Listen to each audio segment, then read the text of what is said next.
रसूल सल्लल्लाहु अलैहि वसल्लम की जिसकी निस्बत हो जाए, जिसका राब्ता मजबूत हो जाए, वो भी अगर मखलूकात को हुक्म दे दे तो उसके हुक्म की वो पाबंदी करते नजर आते हैं। दरख्त से अगर पूछते तुम, ए दरख्त एक देहाती की बात मानकर अपनी जमीन की जड़ों से निकल आया, ये देहाती भला है कौन, तूने उसकी बात कैसे मान ली?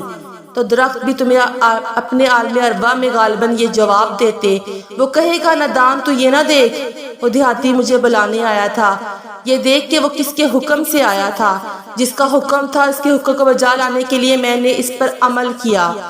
अजीजा ने वकार, ये दरख्तों के मौजे ये ऐसे नहीं है कि हम लोगों ने खुद से लिखे हैं। तारीख के और आज भी इस बात के शाहिद हैं कि मक्का के कफार मुशरिकीन भी इन मौजात को देखते रहे। इन मौजात को उन्होंने देखा, दरख्त का निकल कर आ जाना।